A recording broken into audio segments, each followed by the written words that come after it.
चलिए example number 5 करते हैं। तो एग्जाम्पल नंबर 5 आता है, ये आता है आपका इंटरनेशनल ट्रांसफर प्राइसिंग। ठीक है, ये टॉपिक आता है इंटरनेशनल ट्रांसफर प्राइसिंग। देखो इंटरनेशनल ट्रांसफर प्राइसिंग में हमेशा याद रखना कि ये यहाँ पे हम देखते हैं बेनिफिट देखते हैं, कंपनी एज अ होल पे देखते हैं। यहाँ पे हमेशा क्या होगा, एक डिवीजन पे होगा तो बेनिफिट होगा और दूसरा डिवीजन होगा उसमें लॉस होगा। तो जब नेट ऑफ करेंगे तो ओवरऑल बेनिफिट आएगा कंपनी के ऊपर। तो अगर बेनिफिट आता है तो एक्सेप्ट करेंगे प्रपोजल को, अगर नहीं आता बेनिफिट तो हम रिजेक्ट कर देंगे उस प्रपोजल को।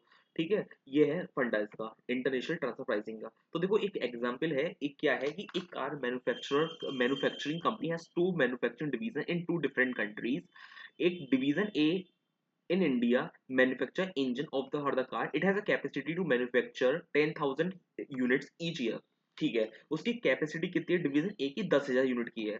वेरिएबल कॉस्ट दे रखे 8,000 पर यूनिट, और डिवीजन कैन सेल कर पा रहा है 8,000 इंजन एक्सटर्नली टू कस्टमर को। ठीक है, और क्या प्राइस पे? 11,000 पर यूनिट में। मतलब कैपेसिटी 10,000 की है लेकिन वो एक्सटर्नली कितना सेल कर पा रहा है? 8,000 रुपए। मतलब 2,000 जो है उसकी स्पेयर रहती है कैपेसिटी। ठीक है, the other division division b जो है इटली का है, दे उसको जरूरत कितनी है? 5,000 इंजन की एवरी ईयर में to assemble the further into car.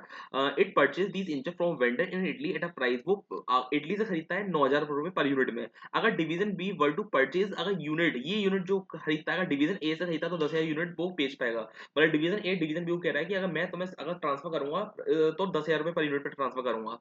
Since no selling expense need to be incurred on internal sale, variable cost of such transfer 7,000 per unit।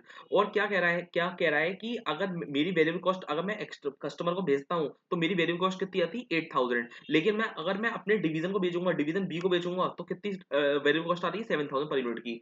ये डिवीजन ए एक्सेप्ट करता है इंटरनल ऑर्डर डिवीजन बी, तो it will have the curtail some of the external sale. Curtail तो करना पड़ेगा। पहले हमारी capacity कितनी थी? 8,000। अगर हम बाहर अगर मैं बेच देता हूँ 5,000 रुपए दे देता हूँ तो मेरी इतना तो कर्टेल करना पड़ेगा 5,000 यूनिट, क्योंकि मुझे बेचना पड़ रहा है मुझे।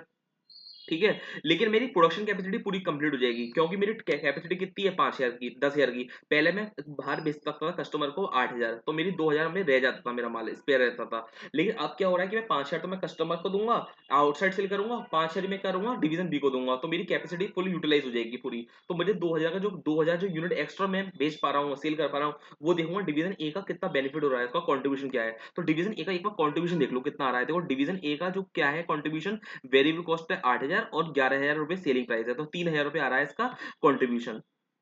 ठीक है, और डिवीजन बी को अगर बेचता है, डिवीजन बी कितना, डिवीजन बी जो है उसका कंट्रीब्यूशन कितना आ रहा है कि अगर 7,000 रुपए का, उसको उसको वेरिएबल कॉस्ट कितनी आ रही है? 7,000 रुपए की। ठीक है, और अगर डिवीजन ए को कितना सेल कर रहा है? वो 10,000 रुपए। मतलब कंट्रीब्यूशन सेम है, 3,000 रुपए कंट्रीब्यूशन। अगर मैं आउटसाइड सेल करता हूँ तो भी 3,000 रुपए कंट्रीब्यूशन आ रहा है, और डिवीजन बी को सेल करता हूँ तो भी 3,000 रुपए कंट्रीब्यूशन आ रहा है मेरा। ठीक है, और टैक्स रेट दे रखा है इंडिया का 30% और इटली का दे रखा है 40%। अब आप बताना है कंपनी एज अ होल का कि आपको बेनिफिट क्या होगा। तो डिवीजन ए डिवीजन बी का आपको मैंने क्या बताया था, इंटरनेट ट्रांसफर प्राइसिंग में हमेशा एक डिवीजन को फायदा होगा, दूसरे डिवीजन को लॉस होगा, और जब ओवरऑल देखेंगे तो ओवरऑल जो होगा बेनिफिट हो जाएगा कंपनी और एज अ होल को। ठीक है, तो सबसे पहले फायदा देख लो डिवीजन ए का। डिवीजन ए कितना फायदा कर पा रहा है? डिवीजन फायदा कर पा रहा है, देखो एक्स्ट्रा यूटिलाइजेशन कितना हो पा रहा है उसका? 2,000 रुपये एक्स्ट्रा यूटिलाइजेशन हो पा रहा है। पहले 8,000 ही सेल करता था, लेकिन आज क्या होगा, 5,000 तो सेल करेगा कस्टमर को और 5,000 ही सेल करेगा डिवीजन बी को, तो 2,000 रुपये यूटिलाइज और ज्यादा हो पा रहा है। उसका कॉन्ट्रीब्यूशन कितना था? 3,000 रुपये कॉन्ट्रीब्यूशन आ रहा है, तो 60 लाख आ गया। उसमें मुझे टैक्स पे करना पड़ेगा 30%, तो 42 लाख का मुझे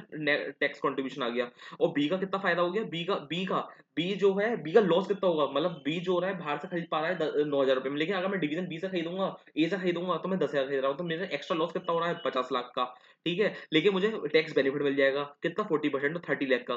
तो 42 लाख का फायदा, 30 लाख का लॉस, तो ओवर बेनिफिट कंपनी कितना आ गया? 12 लाख का। तो हाँ कहेंगे कि हाँ ये एक्सेप्ट कर लेंगे प्रपोजल को, ये ठीक है 12 लाख का। देयरफॉर डिवीजन बी जो होगा परचेज करेगा engine internally from division A से। ठीक है, बस ये जो मैंने बताया था कैपेसिटी वाला, ये तुम एक बार देख लो कि 10,000 रुपए की टोटल कैपेसिटी, 8,000 में एक्स्ट्रा सेल कर पाऊँ, 2,000 बचता है, लेकिन बी कितना कर रहा है? 5,000 रुपए, 3,000 रुपए मेरा कर्टेल बचता है। ठीक है, और कॉन्ट्रीब्यूशन देखो 3,000 रुपए मैंने बता दिया था आपको। बस ये कंप्लीट होता है, चलते हैं नेक्स्ट क्वेश्चन पे।